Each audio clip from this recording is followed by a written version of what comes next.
All right, so here we go. So we're back into our SpongeBob document here. And we've got SpongeBob on layer 1 locked. We've got our layer 2 created. Our layer 2 is empty currently. And we're going to get right into learning a few of the really important tools in Illustrator. So the main reason that we're doing this, and the main reason that you use Illustrator, is because Illustrator is not a pixel-based program. We're going to talk a lot about pixels in Photoshop in a couple of weeks, but this is what I mean by pixel-based. So if you look at pretty much any image on the internet, your photos in Facebook, really almost any image is going to be pixel based. And by that I mean when you zoom in far enough, it's all tiny little colored squares. The entire image is a really fine grid, and every part of the image is made up of tiny colored squares. So, excuse me. And this is fine. This is what's called resolution, a certain number of squares per inch. This is okay if you're at this distance, right? But even at this distance, you can kind of see the pixelation in this image. And that's the problem with pixelated imagery, is that if the pixelation, if the resolution is too low, then it's a low quality image and can't really be used for anything of significant quality. Now, the benefit with Illustrator is that it's not a pixel-based program. It's what's called a vector-based program. And vectors are not based on pixels, not based on colored squares, but they're essentially mathematical lines. So we're going to be drawing lines, and those lines are dictated by mathematical formulas that you're never going to see. They're just sort of inside the computer. The computer does all that for us.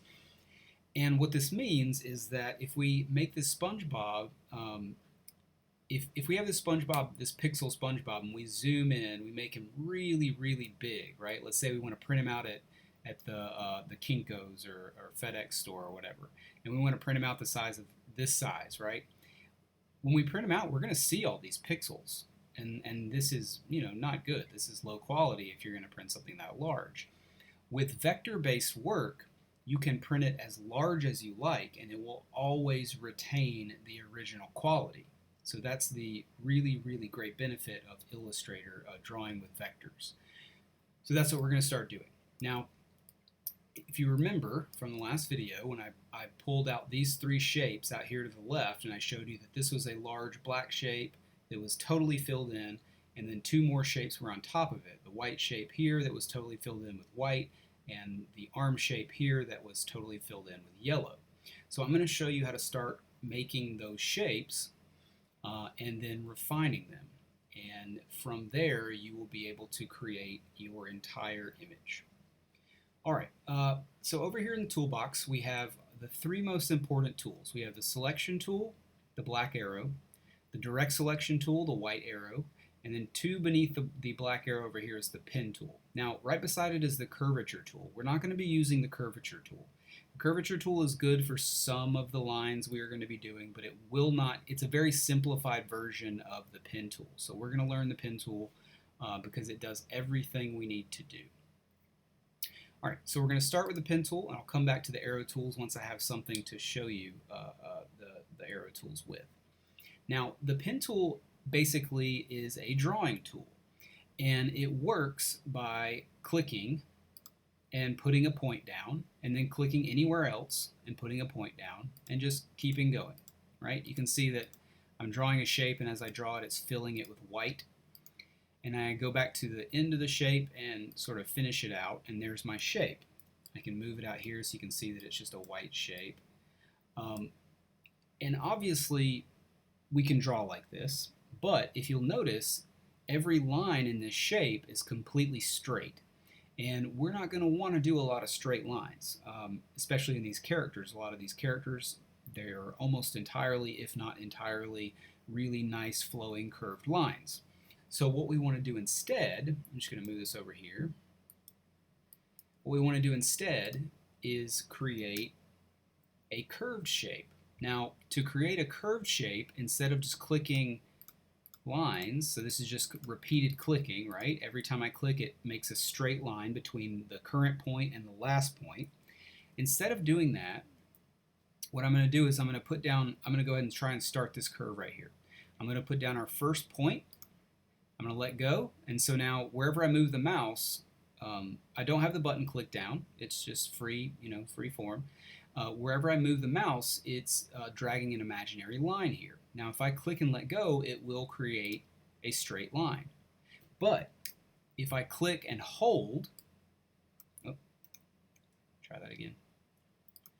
If I click and hold and pull, you can see that I pull these two handles out, and depending on where I pull the handles, I can create a curve.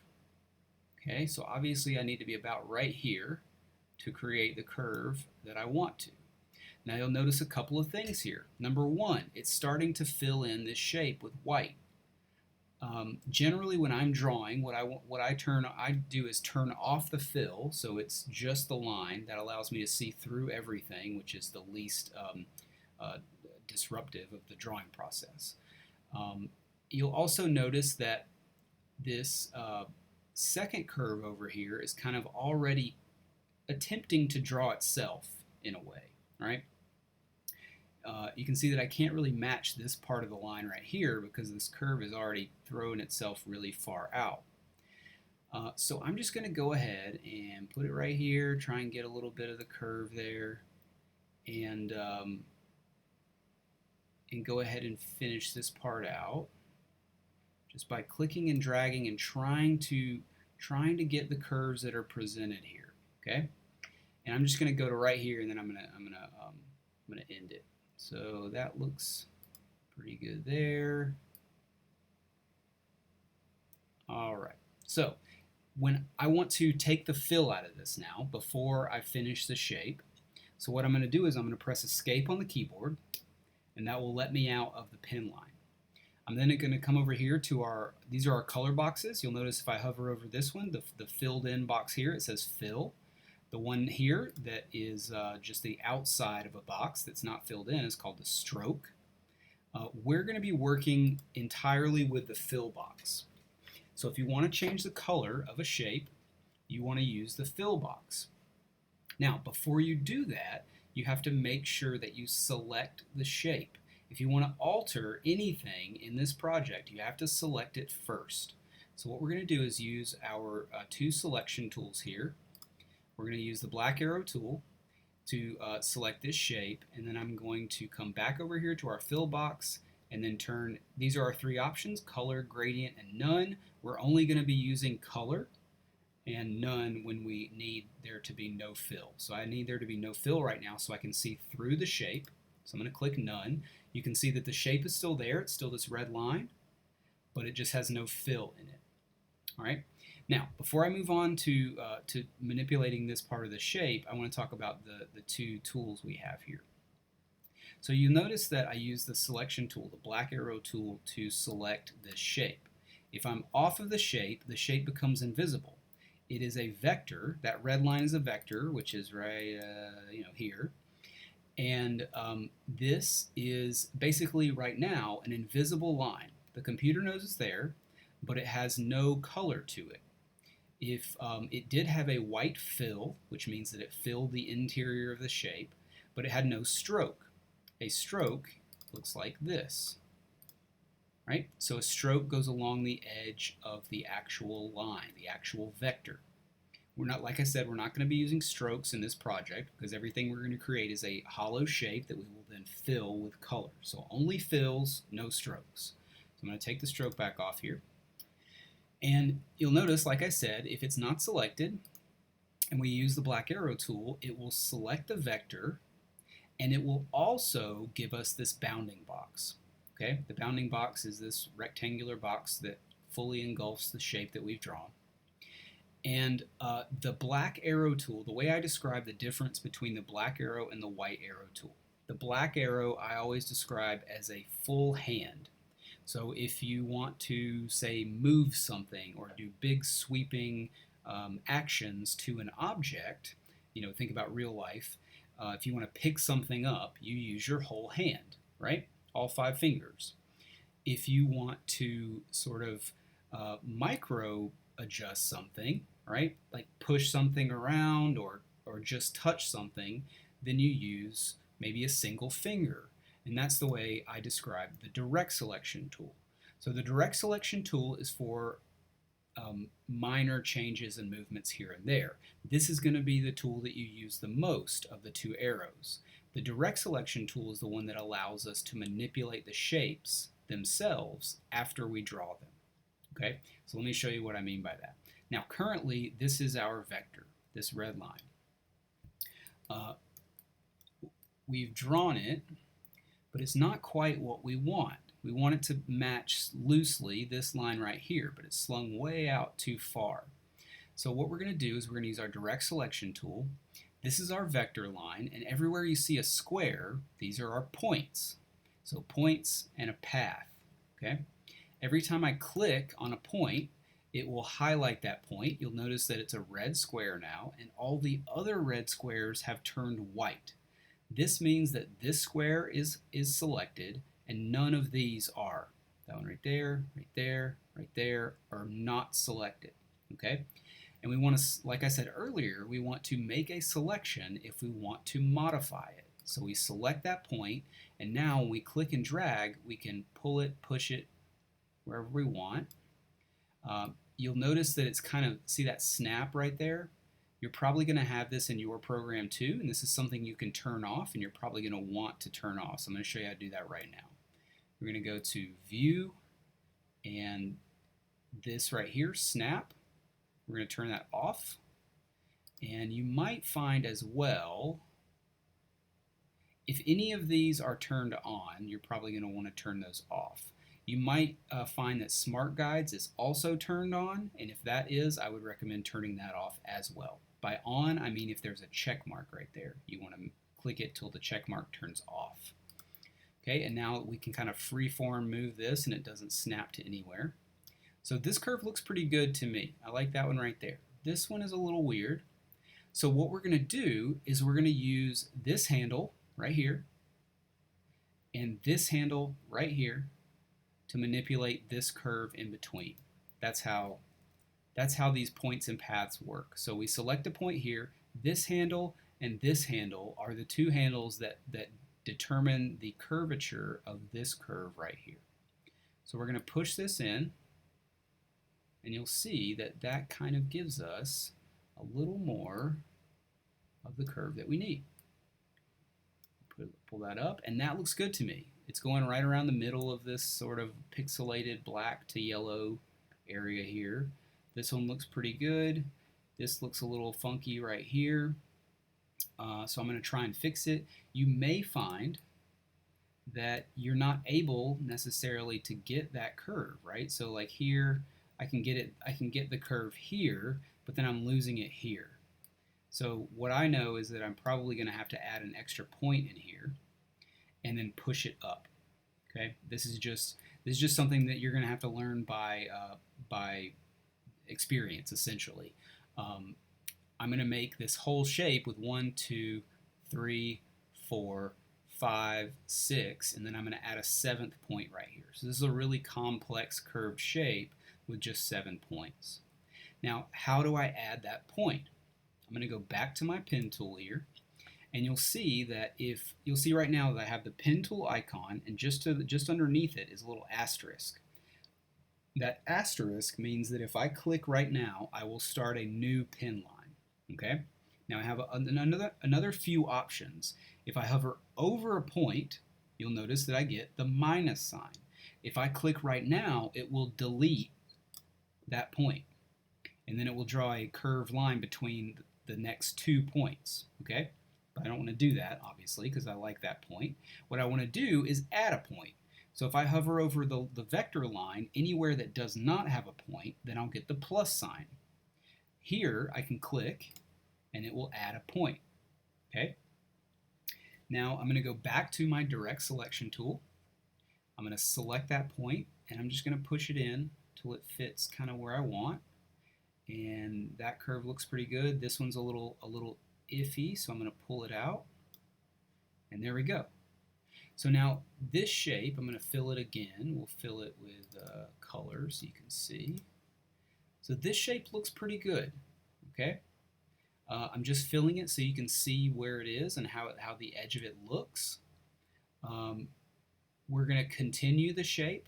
Like I said, we're going to do one big solid black shape here, so we're going to continue the shape out. But this part looks pretty good so far. You'll notice that you can draw part of the shape, fix the shape, and then come back and we're going to add to it. So you can always kind of modify in and out these things. I'm going to turn the fill back off. Now go back to our pen tool here.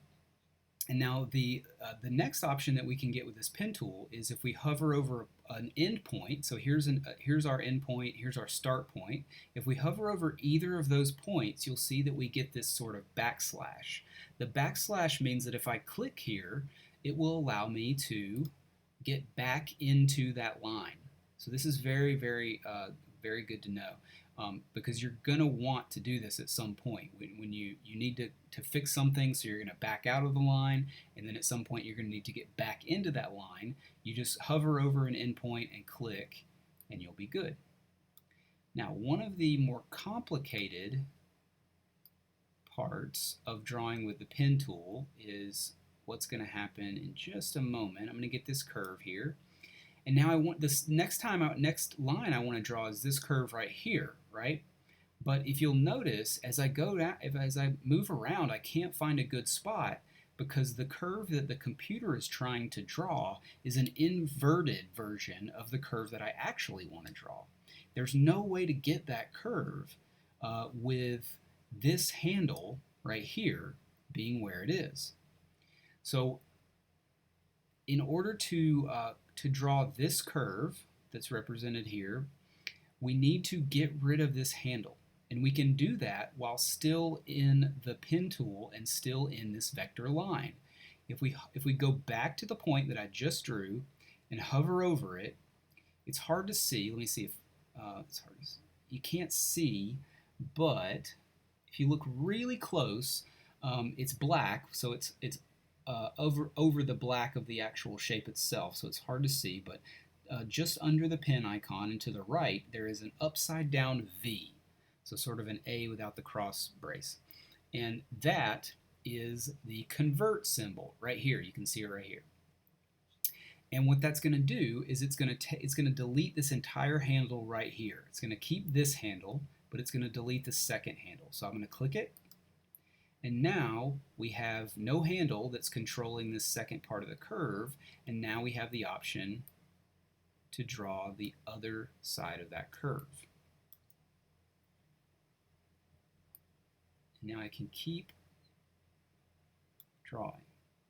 Again, I'm going to have to do this again, right? So I want to draw this curve here, but I can't do that because this handle is restricting this curve to sort of an inverted version. So I'm going to move back to the point, and now you can see that upside down V, right? That's the convert anchor tool. I'm going to click to delete that second handle. Now I'm going to move out here. There we go. Same thing here for the other part of the finger. I'm going to have to do it again, right? Because I can't get that. Go to here. And you'll notice that this is easy for me to know where my points need to go. And the reason for that is just because I've drawn enough with the pen tool to kind of know, in most situations, where the best places to put points are. And then we're just going to very quickly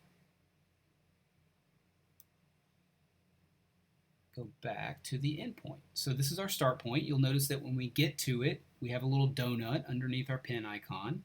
And what that's going to do is allow us to finish the shape. So I'm going to click and hold, go ahead and drag this out and try and get my curve here. Okay, now I've got to clean up this stuff a little bit because there are a couple of areas that I don't really like. For instance, I'm going to pull that up, try and even that out a little bit. Okay. This one's really ugly, so I'm going to twist this a little bit to get it a little nicer. Pull it down, push this in a little bit, right? And so this is the stuff that you guys are going to learn. It's kind of like maybe a little bit tedious to get the hang of, but once you get the hang of it, it's pretty simple. So I'm just clicking a point before I move it or try to alter it. And that looks pretty good to me. Okay, pull this one down a little bit. All right, looks good. And then our next step is, so this is our shape, okay? I just turned the visibility off on our photo layer. So this is our shape. The next step is to fill it.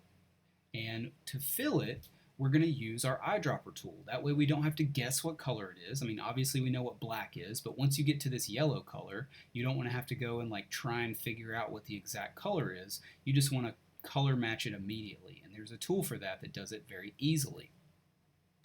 So we're going to use our eyedropper tool right here. And while this shape is selected, which it is, we're just going to click any black area and it will fill it with black. Now we're going to come over here to our layers, and you'll notice that inside our layers here we have two sub-layers. We have our black arm shape, and the other one looks like it's invisible here, but it's just this white shape right here. Okay. Now we're going to fill that with black, and now we're done with that shape. We're completely done with it. From here on, what we want to do is draw the other two shapes, the yellow arm and the white sleeve, and then make sure that they're oriented in a way that we can see all three of them. But I'm not going to be able to draw either of those if I can't see them. And currently I can't see either of them. So what I'm going to do is I'm going to come into my layer here. You see layer 2 has both of these shapes. I'm going to find the sub layer that is this arm, this black shape here. And I'm going to turn the visibility off on just that. And now I can see through it. Now I'm going to come back in here with my pen. I'm going to do this pretty quickly because I want to move on to a couple other things. I'm going to draw this really quick.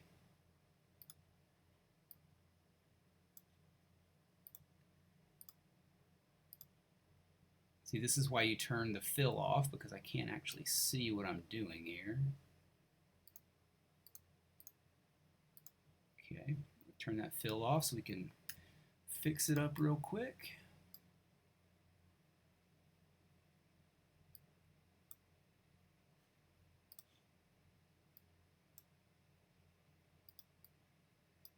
All right.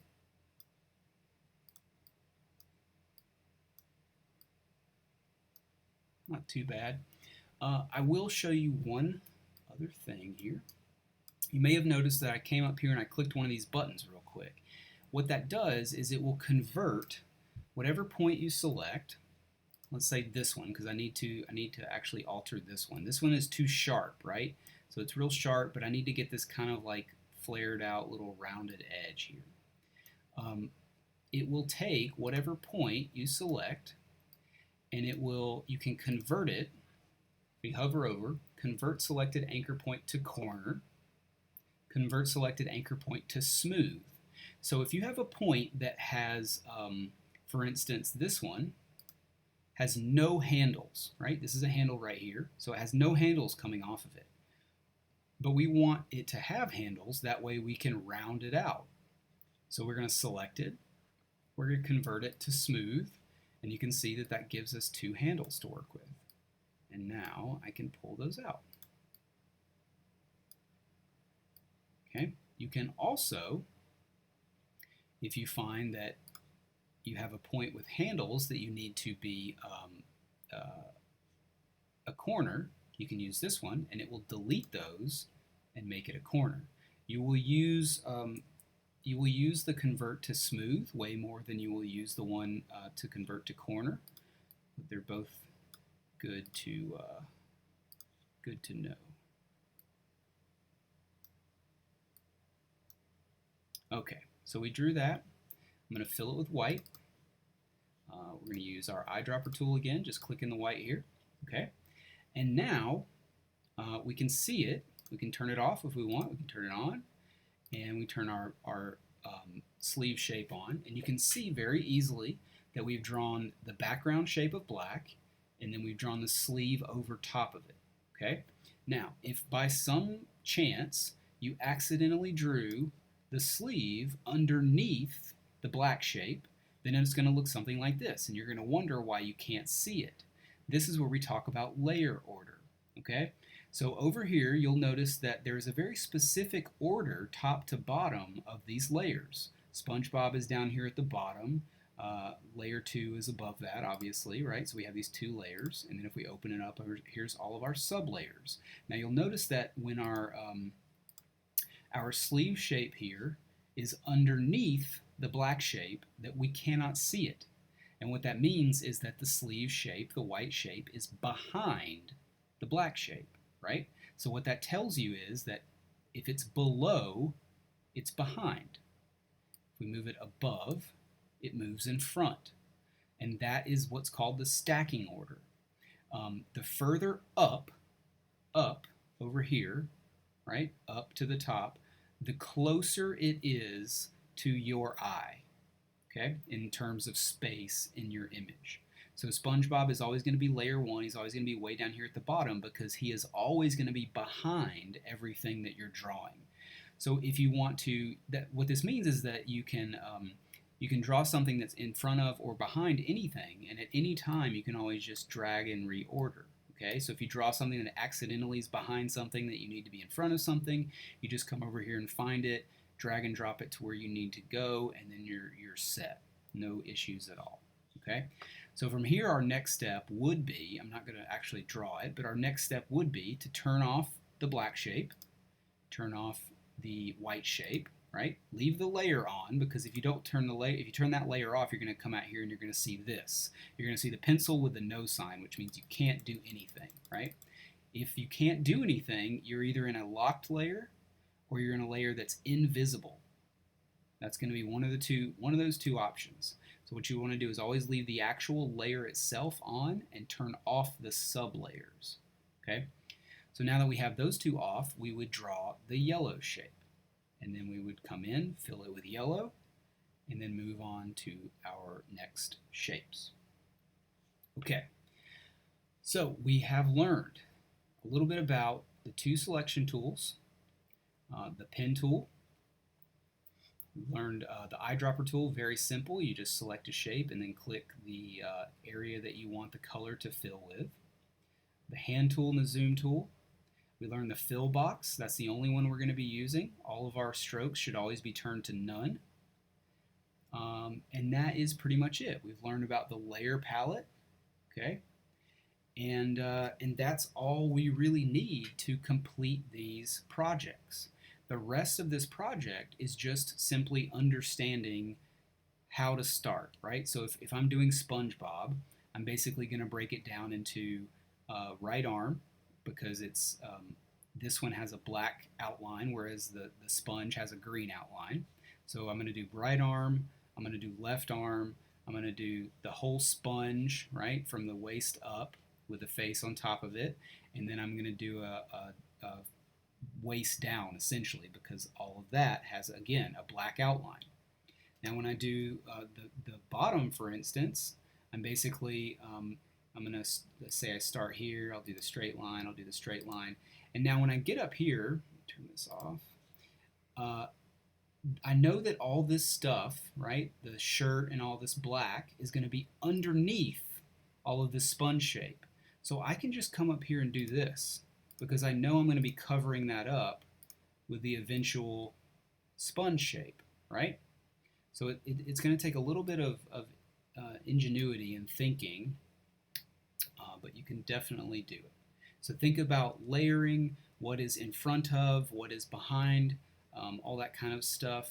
Think about, like, for instance, the mouth. The mouth is going to be a giant black shape, big black shape, right? And inside of that, you're going to make one red shape that goes like this. Right? Get this curve in here.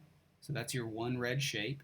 You're going to make then another white shape, and the pink shape. So black, red, pink, 2 white. That's only 5 shapes, and you've made this entire mouth. And that's going to be how you layer everything. Okay, one last thing. I want to talk about saving. It's very simple. In between work, in between working, when you decide to stop, you're going to want to save. I would recommend saving every 20 minutes, even if you're continuing to work, just in case your computer crashes or something with the program happens. It will happen to all of us at some point, and the more often you save, the more likely you're, the better it's going to be if your computer ever crashes, because the less work you will lose. So we're going to go to File, Save As, and we're just going to say Desktop. We're going to save it as Sponge, and make sure that the .ai is in there. It should put it in there automatically, but make sure you don't accidentally delete it, because that's the file extension. We need that in there. So sponge.ai, we're going to save it to our desktop. You can save it to anywhere you want as long as you know where it is. And then click Save. Anything that it asks you about, don't change anything, just click OK, and then we're set.